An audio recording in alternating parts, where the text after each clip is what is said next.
Olá, amigos, que bom estarmos juntos novamente, conversando sobre a doutrina espírita. Vamos falar um pouquinho hoje sobre a obsessão. Vamos tentar entender um pouquinho sobre esse grave problema, a obsessão. No Livro dos Espíritos, questão 459, Kardec faz a seguinte pergunta aos espíritos: influem os espíritos em nossos pensamentos e em nossos atos? Existe essa influência? Kardec pergunta. Muito mais do que imaginais, respondem os espíritos. Influem a tal ponto que, de ordinário, são eles que vos dirigem. Então, essa resposta deixa muito claro para nós a influência que recebemos. Nós estamos, como nos disse André Luiz, nós estamos imersos nessa vibração, nesse fluido, como peixes em oceano. Nós temos que compreender que tudo é relacionado à mente, tudo é mental, é pelo campo mental. Então, as influências, os fenômenos mediúnicos, tudo é relacionado ao campo mental. Olha a importância, então, do cultivo dos bons pensamentos, não é? Da transformação desses nossos pensamentos, do cuidado que temos que ter em relação aos nossos pensamentos. É algo extremamente importante termos essa qualidade de pensamento. Por quê? Porque tudo acontece no campo mental. Tudo.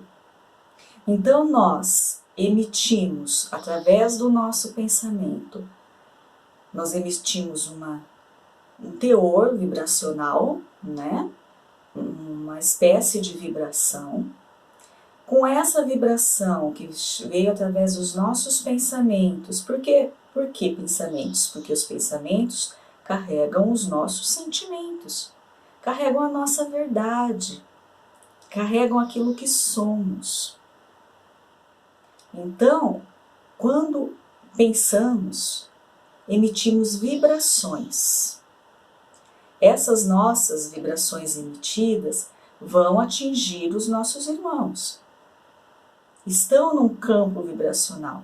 Aqueles irmãos que estiverem também neste campo vibracional poderão ser influenciados por nossa vibração. Ao mesmo tempo, nós também estamos recebendo vibração dos outros pensamentos dos outros. Então é como uma simbiose, né? Nós vivemos nessa comunhão, nós vivemos nesse sentido, né? Aglomerados nesses pensamentos, envoltos nessas vibrações.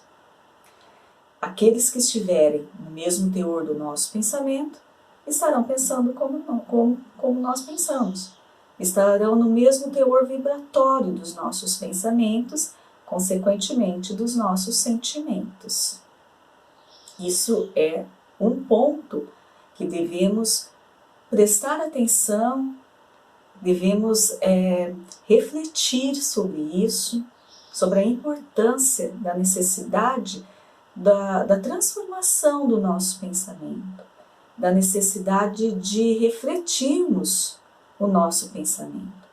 Sairmos daquele automatismo, quando simplesmente o pensamento vem e deixamos ele transbordar e realizamos os nossos atos de acordo com determinados pensamentos e deixamos aquele sentimento vir à tona através dos pensamentos.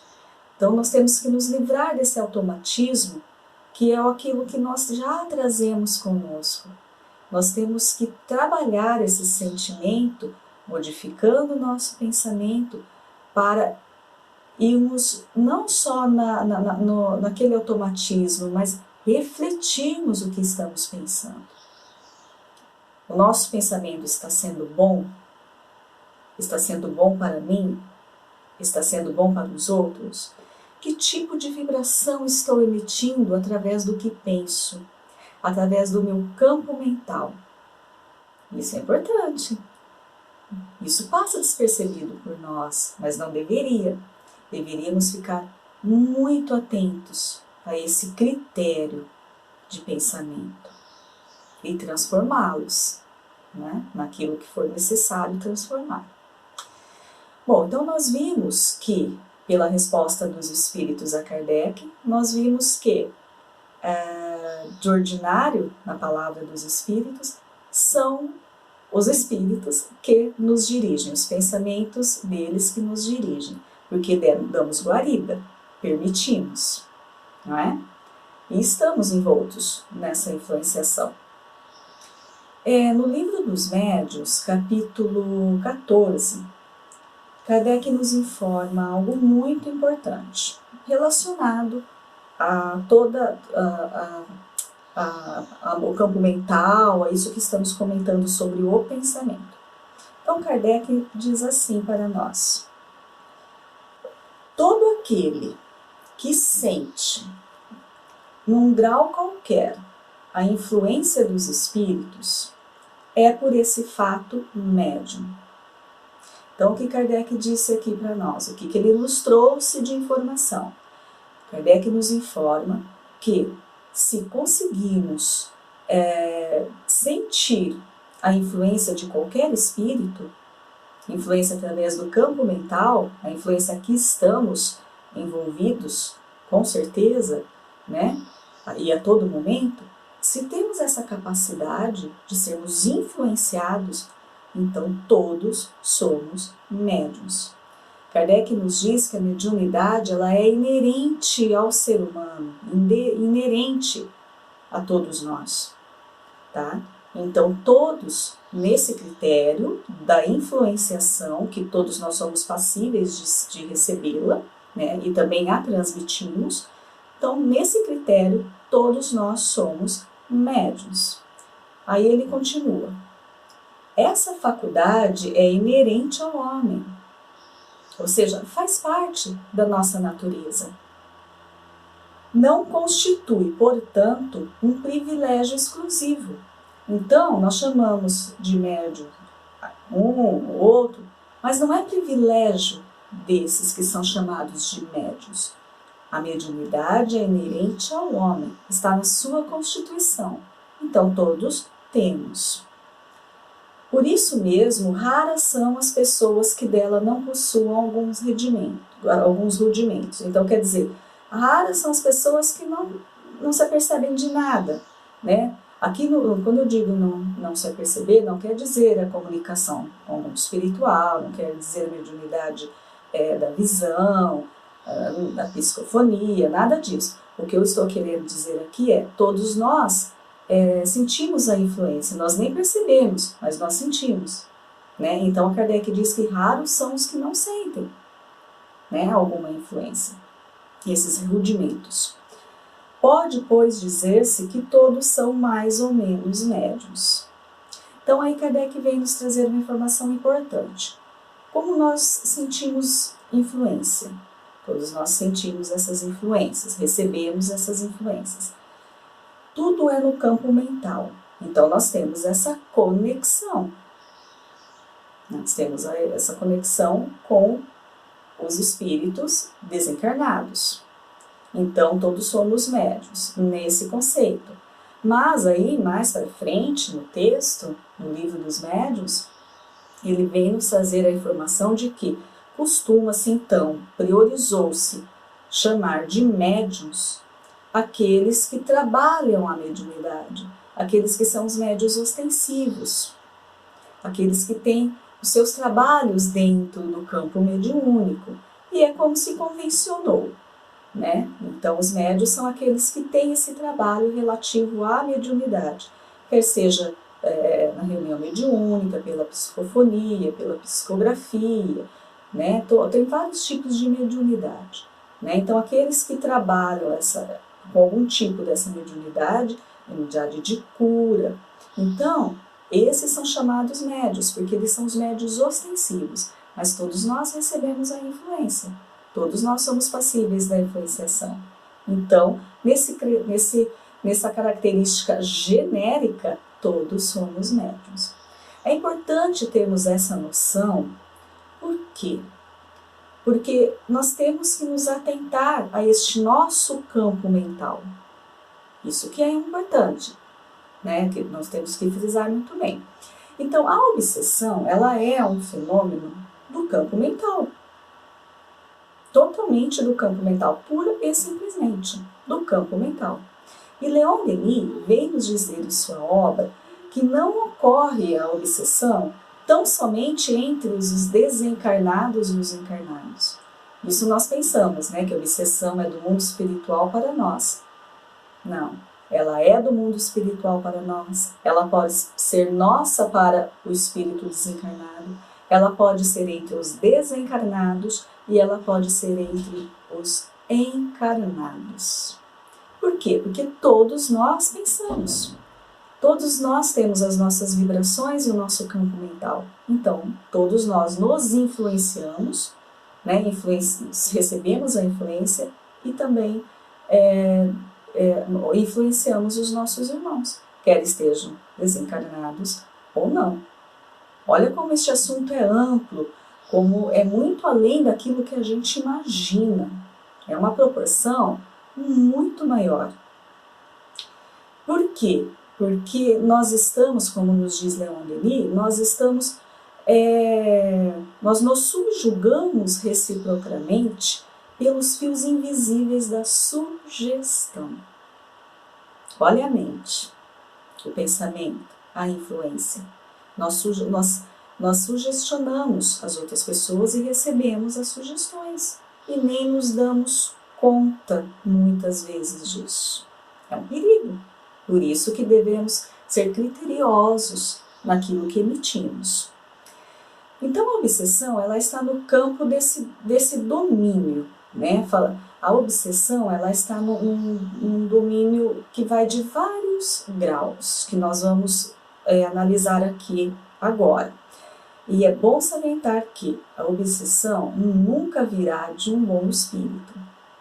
Os bons espíritos, eles nos auxiliam, eles nos sugestionam, sim, caminhos melhores, mas eles não nos impõem nada. Nosso livre-arbítrio é totalmente respeitado, né? Então, eles nos fazem uma recomendação, né? Eles nos fazem essa sugestão do melhor caminho, de uma melhor atitude, de um comportamento diferenciado, né?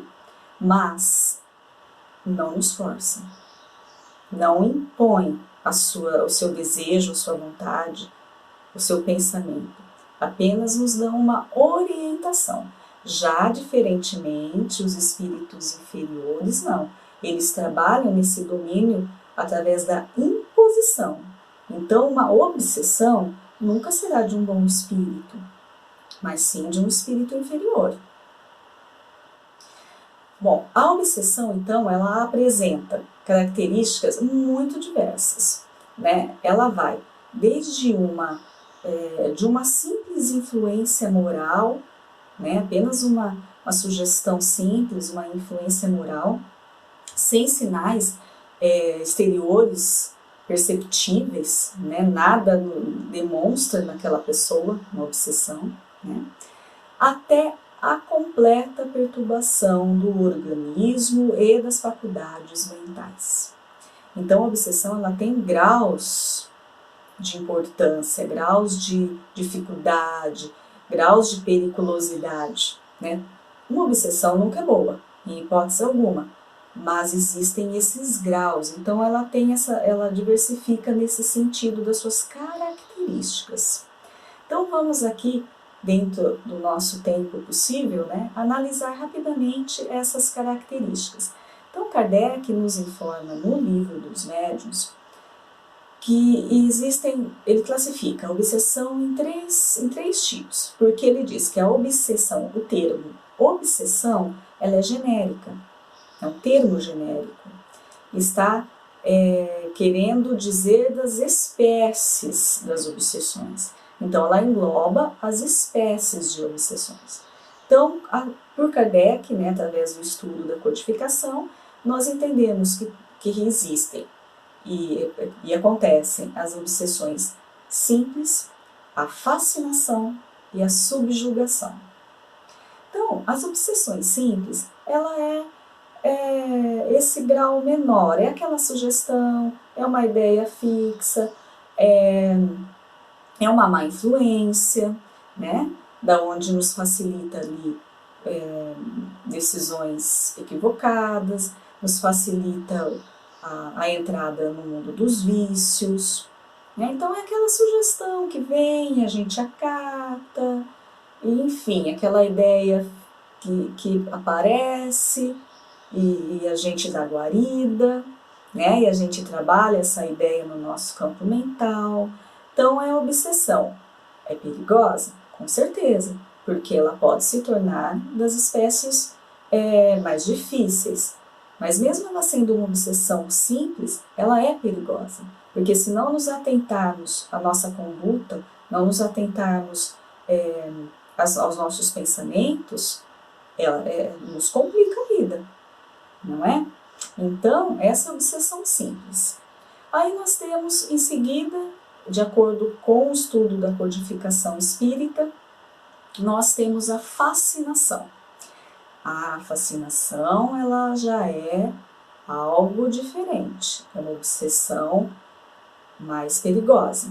Por quê? Porque o espírito, que é o obsessor, que está praticando, né, essa obsessão na sua vítima, entre aspas, porque vamos ver depois que não somos tão vítimas assim, mas esse espírito que é o obsessor na fascinação, ele tem que ser um espírito mais ardiloso, ele tem que ser um espírito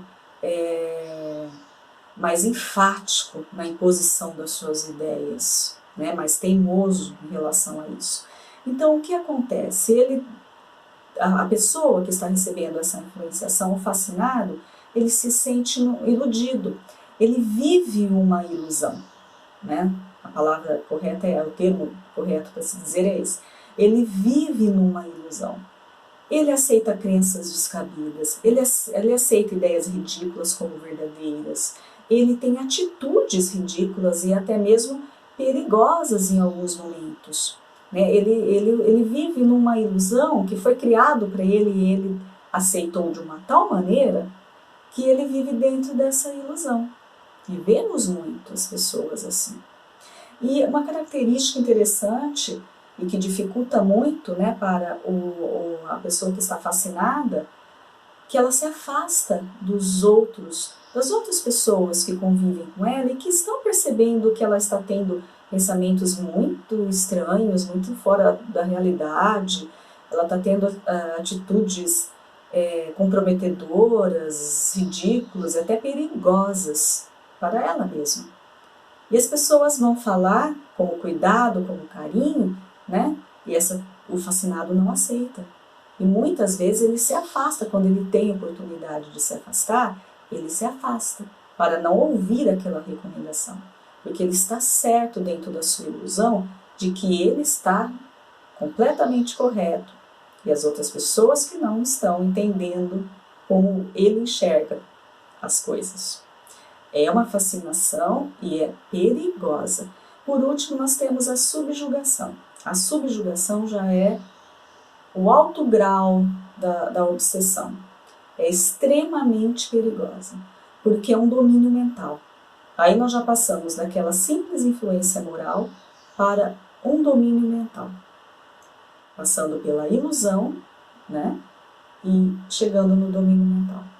Na fascinação, ou anterior, a espécie anterior, o fascinado ele ainda tem domínio dos seus desejos e da sua vontade, né, dos seus desejos, da sua vontade. Só que ele não consegue discernir entre o que é ilusão e o que é realidade, entre o que é bom e o que não é, entre o que está totalmente sem noção do que atitude ou algo que tenha realmente um porquê, uma noção dentro da realidade. Então ele não faz esse discernimento, está prejudicado isso nele.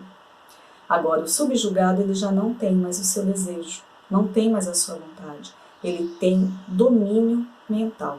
ele tem a dominação mental pelo obsessor. É extremamente perigosa.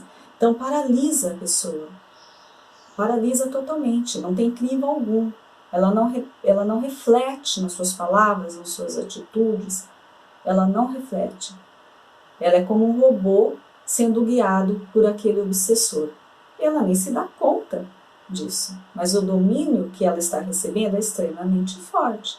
Ela já não tem mais domínio das suas vontades. Essa é a subjugação. Então, essas três espécies de obsessão, classificadas por Allan Kardec, o nosso codificador, né, da doutrina espírita, ela vem nos trazer, então, essas características deste problema, que é seríssimo, os tratamentos através das suas terapêuticas, para auxiliar esses irmãos, auxiliar nessa obsessão, né, extinguindo mesmo essa obsessão. Mas nós temos que salientar com grande importância aqui que não é apenas o tratamento da casa espírita.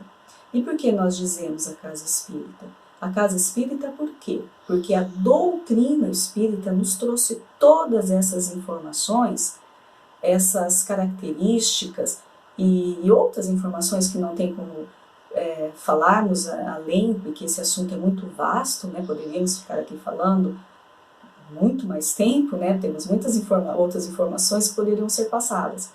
Mas a doutrina espírita, ela clareou para nós o que acontece, ela nos mostrou. Então, se você conhece com o que você está lutando, vamos dizer assim, com o que você está trabalhando, é muito mais fácil você conseguir a cura, é muito mais fácil você conseguir um tratamento, é muito mais fácil você sair daquela situação, porque tudo foi mostrado. Então, as casas espíritas, elas têm sim suas terapêuticas e que são eficazes nesses casos das obsessões. Mas nada tira o trabalho da pessoa que hoje está como vítima, né, aquilo que nós estávamos falando anteriormente, mas que não são tão vítimas assim. Nós não somos nunca tão vítimas assim. Né? Nós não sabemos tudo que nós fizemos no passado e que fazemos agora, e também nós damos a guarida para que essa obsessão aconteça. A obsessão, ela não é unilateral. Ela precisa que os dois lados deem essa condição, dois lados ofereçam essa condição.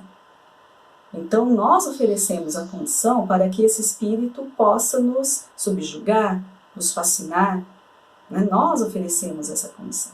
Então, os tratamentos das casas espíritas, o estudo consciente da doutrina espírita, entendendo a necessidade da nossa reforma íntima, entendendo a necessidade da transformação do nosso pensamento, entendendo a necessidade do perdão, da compreensão, de mudança de atitude.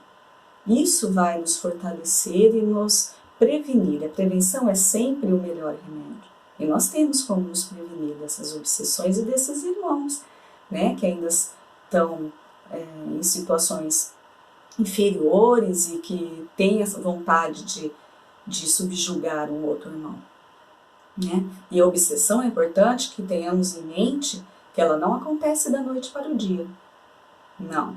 Ela já vem num processo que a gente não percebe, não se dá conta, e a gente vai entrando e facilitando esse processo. E não nos transformamos, não mudamos nossa maneira de pensar, não mudamos os nossos sentimentos, não buscamos a melhoria íntima, a nossa reforma íntima. É um prato cheio para que tudo isso aconteça. Nós estamos facilitando ao máximo, não estamos nos protegendo. Né? Através da nossa vigilância, através da oração, através da conduta reta. Olha só como a responsabilidade é sempre nossa. Emmanuel, no livro Pensamento e Vida, nos traz um capítulo, e eu vou só ler um trechinho para vocês, que é perfeito né, no assunto obsessão. Ele traz um entendimento incrível em relação a esse tema obsessão. Então ele nos diz assim: hoje é um pingo de sombra, aquela sugestãozinha, aquela ideia que aparece em alguns momentos. Amanhã é uma linha firme, é aquela ideia fixa, que fica na nossa mente a todo momento e a gente não se livra dela. Para depois fazer-se um painel vigoroso, do qual assimilamos apelos infelizes que nos aprisionam em turbilhões de trevas. Ou seja, nesta frase ele simplesmente nos trouxe a obsessão simples, a fascinação e a subjugação. Então não acontece da noite para o dia. Ela vem de pouquinho, bem leve, em alguns momentos, nós vamos permitindo, nós vamos gostando daquela ideia que nós estamos recebendo. Essa é a verdade. Aí, por quê? Porque essa ideia está trabalhando em nós aquilo que nós temos. Os espíritos são inteligentes. Eles estão trabalhando em nós aquilo que nós temos. Nós temos orgulho, então vamos trabalhar o orgulho. Nós temos a vaidade, eles trabalham a vaidade. Nós temos a ira, eles trabalham a ira. Né? Nos fazem acreditar, dentro dessa sugestão, que nós estamos corretos nesse caminho. Aí a coisa vai tomando um rumo, um caminho muito mais perigoso e mais intenso. E nós continuamos a dar ensejo, nós continuamos a fornecer o campo fértil para que isso aconteça, até chegar num limite, até chegar numa situação de subjugação, onde perdemos totalmente o nosso domínio. Mas tudo tem retorno, tudo tem condições de voltar ao normal. Todos nós temos essa condição. Só que nós temos que buscar essa condição em nós. Então é através da nossa reforma íntima, através da mudança do nosso pensamento, através do auxílio das casas espíritas, através do aprendizado e do estudo sério da doutrina espírita, que nos informa, né, nos alenta, nos direciona para um caminho correto, porque nos ensina, nos explica as palavras do Cristo, nos traz toda aquela informação de Jesus, né, bem explicado para que a gente compreenda o nosso caminho a seguir e nos fortalece, nos faz entender que a responsabilidade é nossa, de mais ninguém. Então, tudo aliado, essa nossa reforma íntima, o ensino da doutrina, o trabalho das casas espíritas, a nossa vigilância, a nossa oração e a mudança do teor vibracional, a mudança do nosso pensamento, a preocupação com o que pensamos. Isso sim vai, com esse conjunto, essa união de forças, e claro, sempre somos protegidos, sempre somos abençoados e cuidados por Jesus, por seus emissários de luz. Sempre. Nós é que dificultamos muito esse auxílio. Então, por isso que depende também de nós.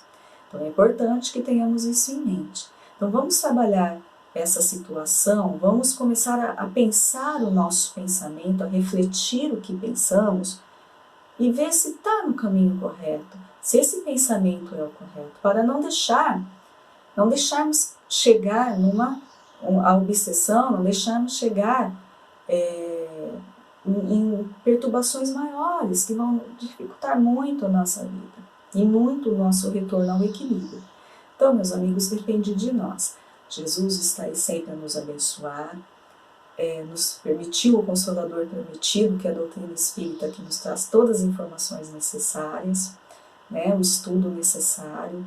A espiritualidade amiga está a cuidar de nós e nós vamos fazer a nossa parte, então. E vamos nos livrar, né, dessas sugestões infelizes para podermos alcançar as mentes dos amigos queridos, dos bons espíritos que só nos trarão sugestões agradáveis e boas. Obrigada pela atenção de todos. Fiquem na paz de Jesus. Olá, meus queridos e minhas queridas, todos amigos. Vamos agradecer mais uma vez por essa oportunidade de estarmos juntos, mesmo que virtualmente. E agradecemos também o mais alto pela oportunidade que nos dá de estudarmos, de discutirmos as ideias de Jesus, os ensinamentos que ele nos trouxe. E pedimos sempre o apoio para que a gente consiga aplicar todos no nosso dia a dia. Que assim seja. Hoje nós vamos falar sobre a Gênese. Nós pegamos lá no capítulo 8, no capítulo 13, que fala sobre as características dos milagres. E na acepção etimológica, então, a palavra milagre, ela vem de mirare, né? E significa uma coisa assim admirável, extraordinária, surpreendente, né? E alguns também definem o milagre como um ato do poder divino contrário às leis conhecidas da natureza. E no pensamento popular, então, um milagre ele implica a ideia de um fato sobrenatural e no sentido litúrgico ele é uma derrogação das leis da natureza. E uma das características do milagre é de ser inexplicável. Um milagre ninguém consegue explicar, não é? Uma das suas características então é essa. E tanto é essa ideia que está associada ao milagre ou aos milagres, que se é encontrada uma explicação para um fato milagroso, diz que ele já não é mais um milagre, né? Por mais surpreendente que ele seja. A partir do momento que encontra uma explicação, deixa de ser um milagre, né? E outra característica do milagre é o ser único, excepcional, insólito.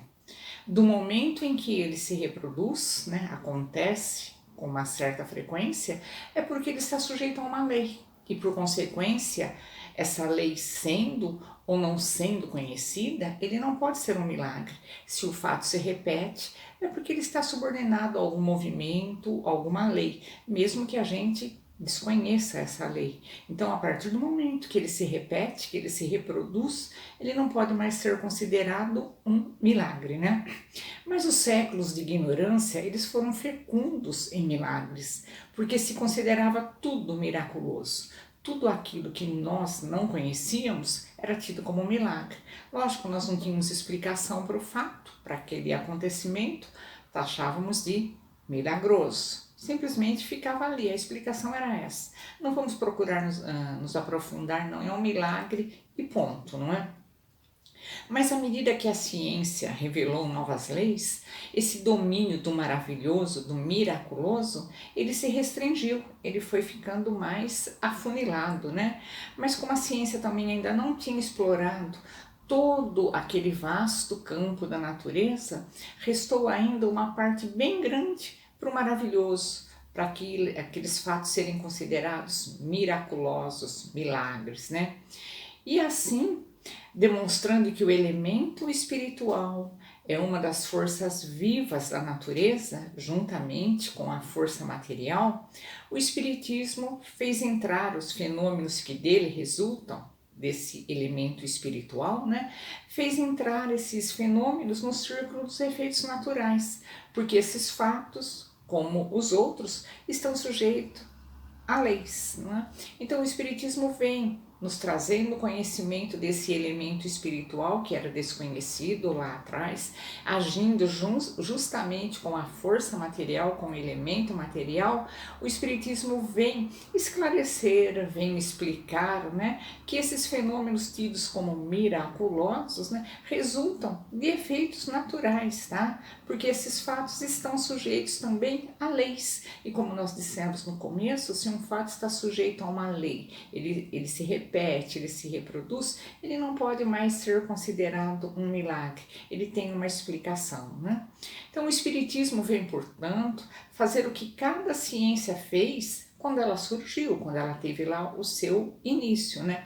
Ou seja, veio revelar novas leis também. O Espiritismo, como uma ciência, veio também revelar novas leis e, consequentemente, dentre essas novas leis, explicar esses fenômenos que são de competência dessas novas leis, no nosso caso o elemento espiritual, né? E esses fenômenos, então, eles estão sim relacionados à existência dos espíritos. Nós somos espíritos encarnados, mas somos espíritos, né? Então esses fenômenos estão relacionados à existência dos espíritos e à sua intervenção no mundo material. Isso que as pessoas que não conhecem dizem que é sobrenatural. Como que pode uma intervenção no mundo material, né? Nós somos espíritos, hoje estamos encarnados, amanhã vamos estar na erraticidade, mas continuamos com a nossa individualidade. E por que não podemos nos manifestar, não é? Mas então seria necessário, né, provar que os espíritos, que as suas manifestações são contrárias às leis da natureza, para que considerássemos como sendo um milagre, né? Precisaríamos provar, seria necessário provar que os espíritos e as suas manifestações são contrárias às leis da natureza. Que aí não há, nem pode haver uma dessas leis, né? E a gente explica, o Espiritismo explica que o espírito nada mais é que a alma que sobreviveu ao corpo. É o ser principal, uma vez que ele não morre. O que morre é o nosso corpo, né? Enquanto o nosso corpo é um simples acessório que se destrói, mas o nosso espírito continua a sua caminhada, a sua existência. E a sua existência, portanto, nós consideramos tão natural depois como durante a encarnação. Eu sou espírito encarnado, desencarnado. Estou num outro plano, mas continuo com a minha individualidade. E o espírito, ele está sujeito às leis que regem o princípio espiritual. Assim como o nosso corpo, matéria, né? Ele está sujeito a leis que regem o princípio material. Cada um, né? Seguindo os seus princípios. Mas esses dois princípios, tanto o espiritual quanto o material, eles têm uma afinidade necessária. Eles interagem incessantemente um sobre o outro, né? Seguindo-se daí que tanto a espiritualidade como a materialidade são duas partes de um mesmo todo. Uma é tão natural quanto a outra. Nós somos corpo, espírito e unindo essas duas partes nós temos o perispírito. Então um completa o outro, não é? Então, durante a encarnação, o espírito ele age sobre a matéria através do seu corpo fluídico ou do perispírito, né? Ocorrendo mesmo quando ele não está encarnado, quando ele está desencarnado. Já é um espírito lá na erraticidade, né? Então, como espírito, ele faz tudo o que ele fazia enquanto ele era homem, encarnado. Não é a mesma coisa, as mesmas atitudes, não é? Apenas por já não ter aquele corpo carnal como instrumento da sua manifestação, ele se serve, quando necessário, dos órgãos materiais de um ser encarnado, que vem a ser o que nós chamamos na doutrina espírita de médium. Então o espírito é o mesmo, né? Encarnado ou desencarnado. Enquanto encarnado, nós agíamos sobre o nosso corpo, manifestávamos a nossa vontade, falávamos, né, sugeríamos ideias através do nosso corpo material, do nosso corpo físico. Quando nós estamos desencarnados, não temos mais esse corpo material que nós conhecemos aqui na Terra e nós queremos nos manifestar, nós utilizamos um médium, um outro corpo, mas a manifestação é a mesma, né? Então o espírito procede como alguém que, não podendo ele mesmo escrever, não é? Porque ele já não tem aqueles órgãos tão materiais como era quando encarnado, né? Então o espírito procede como alguém que, não podendo ele mesmo escrever, ele se vale da mão de um secretário. Ou se ele não sabe uma língua, ele serve-se de um intérprete. E é isso que nós fazemos aqui na Terra enquanto encarnados, né? Um secretário, um intérprete, o que eles são para nós? Eles são intermediários de nós encarnados. Eu preciso escrever qualquer coisa, mas eu não estou podendo, eu me sirvo de um secretário, de uma secretária.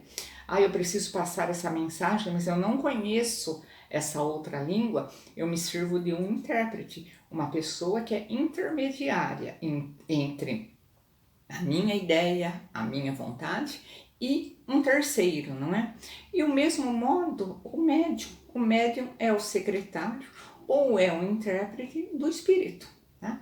O médium, durante uma reunião mediúnica, né, ele percebe a aproximação desse espírito que quer passar determinada mensagem e ele fala, o espírito fala através das cordas vocais desse médium, dessa pessoa encarnada que empresta, vamos assim dizer, o seu corpo físico para que esse espírito possa passar a sua mensagem, dar a sua manifestação. Tá? Então os médiums são os secretários ou os intérpretes dos espíritos. Tá?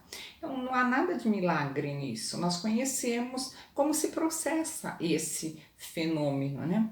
Então, como o meio no qual agem os espíritos e os modos de execução não são mais os mesmos, eu mudei de estágio de encarnado para desencarnado.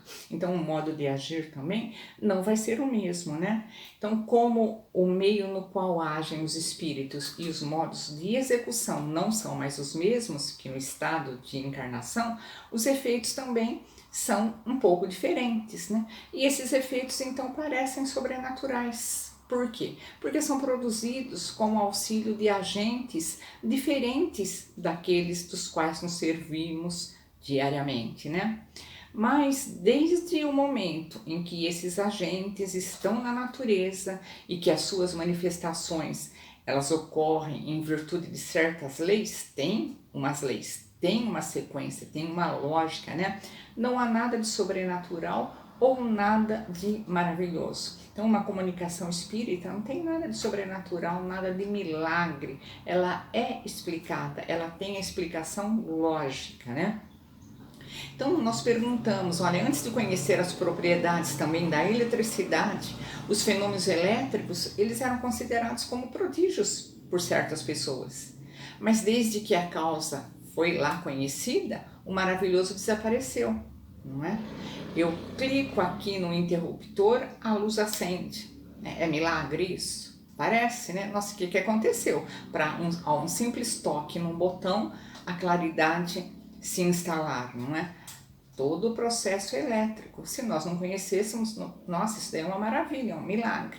Mas encontramos a explicação, hoje nós sabemos que não é mais um milagre, né? Então o mesmo acontece com os fenômenos espíritas. Eles não fogem às leis naturais, né? Mais do que os fenômenos elétricos, os fenômenos acústicos, luminosos e tantos outros fenômenos que nós conhecemos, né? Mas alguns podem ainda ir um pouquinho mais longe, né? E dizer o seguinte, né? Como que eu posso admitir que um espírito ele possa levantar uma mesa tem um peso relativo, né? E mantê-la suspensa no ar sem nenhum ponto de apoio. Né? E isso acontecia, os episódios das mesas girantes, não é? Isso é uma derrogação da lei da gravidade. Como que uma mesa fica suspensa? Está derrogando a lei da gravidade, né? Mas o Espiritismo responde, sim, da lei conhecida. Mas nós conhecemos todas as leis? Nós somos muito pobres ainda em conhecimento, não conhecemos todas as leis, não é? E nós perguntamos para contra-argumentar essas pessoas que assim pensam, né? Antes que se tivesse experimentado a força ascensional de certos gases, quem poderia imaginar, quem poderia afirmar, né, que uma máquina pesada, transportando muitas pessoas, poderia vencer a força da atração? E hoje nós vemos isso, né? Isso não pareceria maravilhoso, milagroso aos olhos do homem comum, não é? Mas a ciência permitiu que se conhecesse essa lei. Há um século, um outro argumento, né? Aquele que se propusesse a transmitir uma mensagem a uns 3.000 quilômetros de distância e receber a resposta praticamente dentro de alguns minutinhos, teria passado por louco. Isso não existe, você nunca vai conseguir isso, não é? Entretanto, o que nós temos atualmente, né? Nós reconhecemos esse fato, tá? Ele é natural. Ele é absolutamente normal nós passarmos uma mensagem para um amigo nosso que está lá na Nova Zelândia, né? E recebermos a resposta rapidamente, num clique. Tá? E quando nós não conhecíamos essas possibilidades, essas novas leis, isso daí era um milagre. A gente sonhava, isso daí é impossível, é um fato milagroso. Não, hoje é um fato natural, porque nós conhecemos o processo de transmissão, não é? Os fenômenos espíritas, então, eles estando na natureza, são coisas naturais, né? Eles se produziram em todos os tempos, não eram explicados, né? Mas se produziram em todos os tempos. Mas precisamente porque seu estudo não podia ser feito pelos meios materiais disponíveis pelas ciências daquela época, né? Eles permaneceram um longo tempo nesse domínio do sobrenatural. Nossa, isso daí é coisa de fantasma, é alegoria, é milagre, é inusitado, não é? Então eles permaneceram sim nesse domínio do sobrenatural. E agora o Espiritismo está fazendo com que esses fenômenos saiam desse campo sobrenatural e entrem para o campo dos fenômenos totalmente com explicação, deixando de ser milagres, tá? E o Espiritismo, então, longe de ampliar o domínio do sobrenatural, porque ele acredita que existe outra vida, nós continuamos, não é? Então, o Espiritismo, antes de ampliar esse domínio do sobrenatural, ele restringe. Olha que interessante, tá?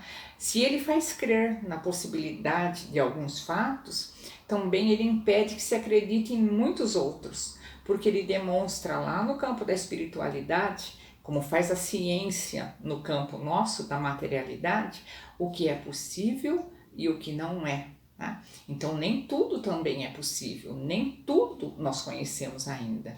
Então não é porque o Espiritismo tem essa base, a continuidade da vida, a possibilidade de manifestação, que ele ampliou esse domínio. Não, ele restringiu, ele vem explicar, isso tem lógica, isso pode, isso é correto, isso não, né? Para aqueles que negam a existência do princípio espiritual independente e, por consequência, né, negam a existência dessa alma individual e sobrevivente ao corpo, né, toda a natureza, toda a matéria, toda a natureza, tudo está na matéria tangível, aquilo que ele pode ver, aquilo que ele pode tocar, né? E aos seus olhos, dessas pessoas que negam essa existência do princípio espiritual independente, né? Para todas essas pessoas, esses fenômenos que dizem respeito à espiritualidade, são sobrenaturais. Ah, isso é coisa, isso daí é mágica, é milagre, é uma coisa miraculosa. Não, o Espiritismo explica, tá? Explica. Ele teve as experimentações, não é? Então, não admitindo a causa, eles não podem admitir o efeito. As pessoas que não conhecem, não admitem essa causa espiritual, não podem admitir o efeito também, né? Mas quando esses efeitos, eles existem, eles são patentes, o que essas pessoas fazem?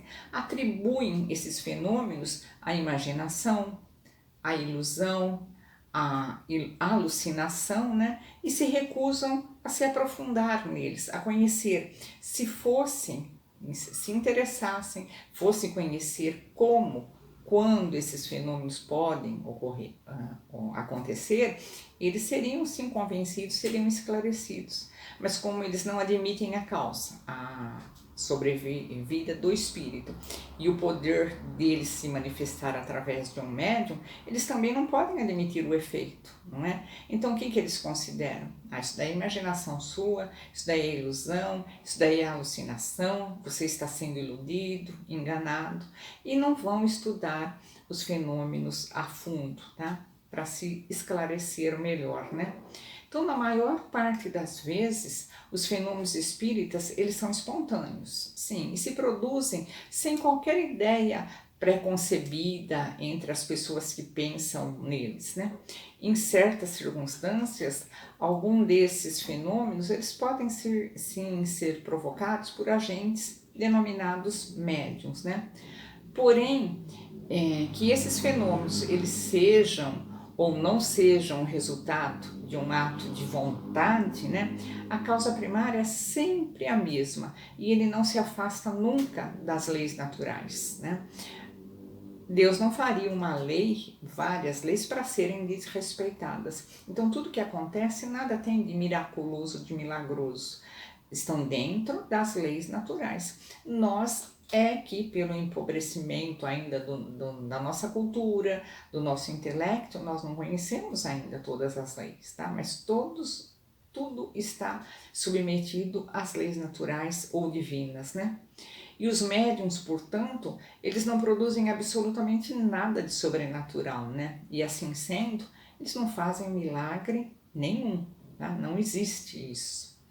A intervenção de inteligências ocultas lá nos fenômenos espíritas não os torna mais milagrosos do que os outros que são devidos a agentes invisíveis, não é?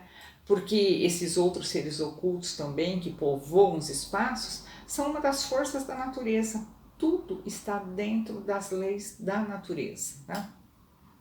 E nos esclarecendo sobre essa força, o Espiritismo ele vem e nos dá a solução de uma imensidade de coisas inexplicadas e inexplicáveis por outro meio.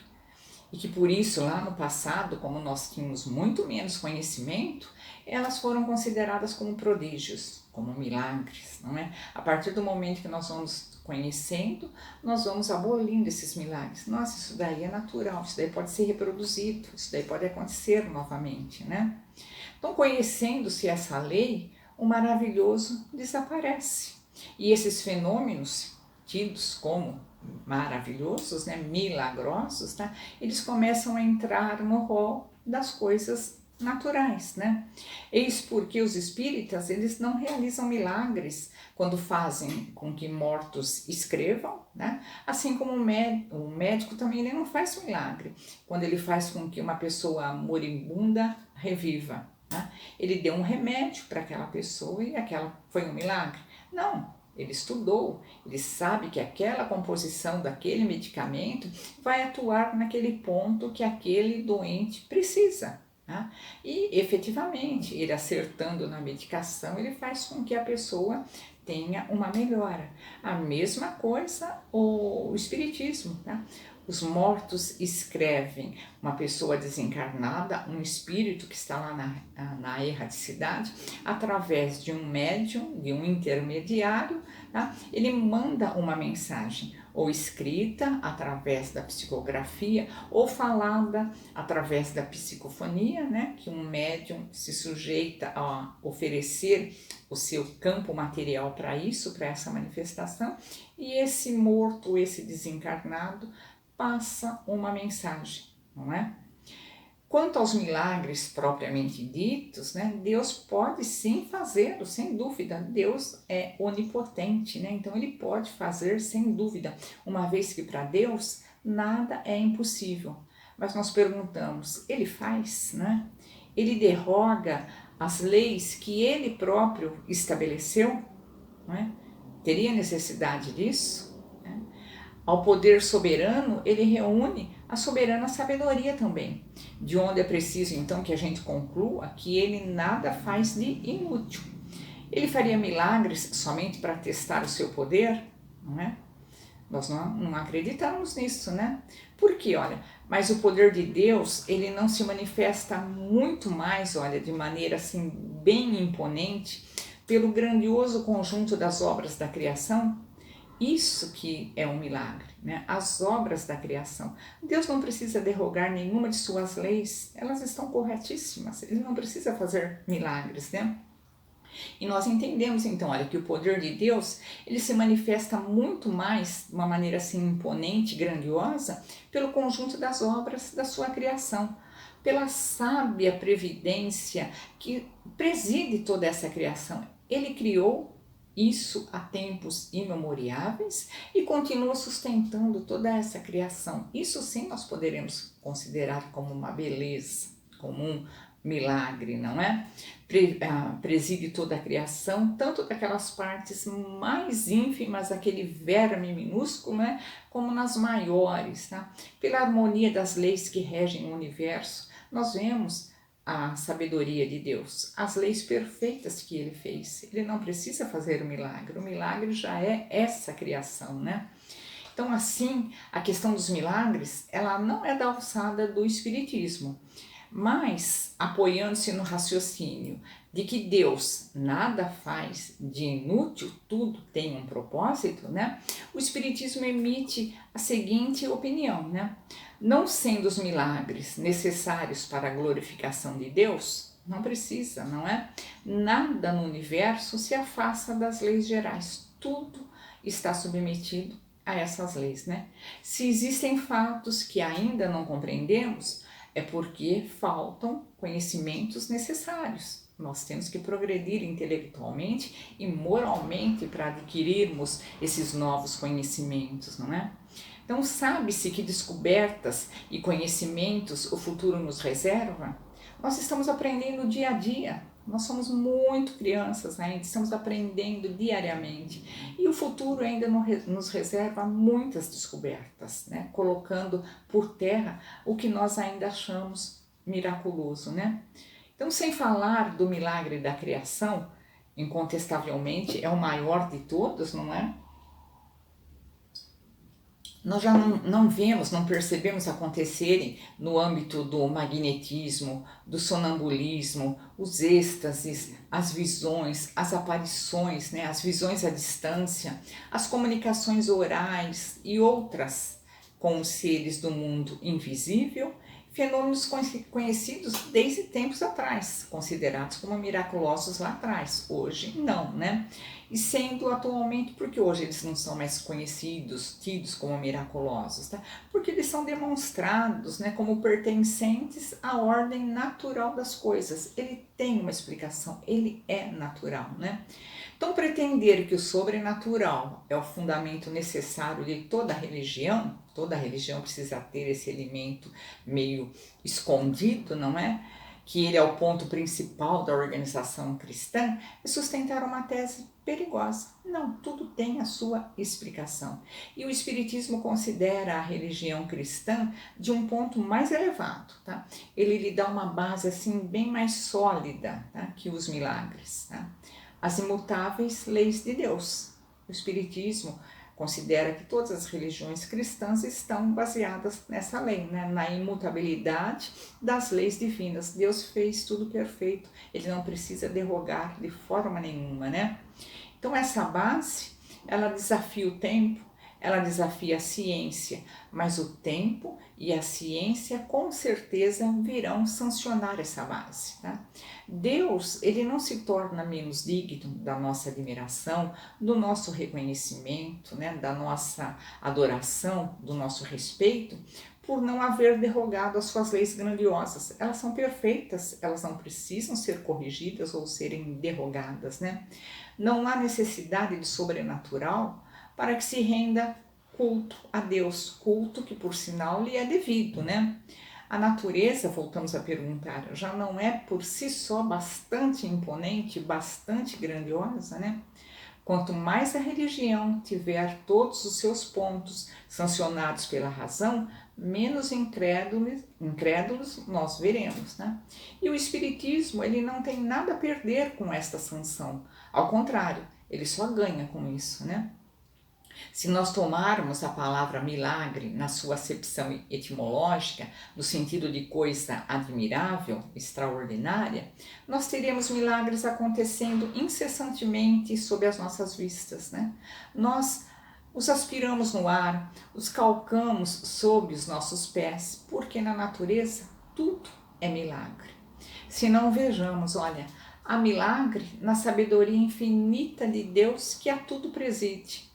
Há milagre no admirável organismo de tudo que vive, na frutificação das plantas, na adequação de todas as partes de cada ser às suas necessidades, de acordo com o meio no qual ele é chamado a viver, né? Vejamos a ação de Deus no broto de uma erva, na flor que desabrocha, no sol que tudo vivifica. É preciso então mostrar sua bondade na sua solicitude por todas as criaturas, por menores que elas sejam, né? A sua previdência na razão de ser de cada coisa, tudo tem o seu sentido, né? Nenhuma delas é inútil, né? No bem que sempre decorre de um mal aparentemente momentâneo, um mal momentâneo, vai resultar num bem. É preciso fazer compreender essas pessoas, né, principalmente, que o mal real é sempre obra do homem e não de Deus, jamais, né? Então vamos nos acostumar a ler no livro da natureza, constantemente aberto diante de nós. Nós abrimos a janela de manhã, vemos aquele sol maravilhoso, percebemos o entardecer, aquele pôr do sol também maravilhoso. Tá? Então vamos nos acostumar a ler no livro da natureza, constantemente aberto diante de todos nós, um livro inesgotável, né?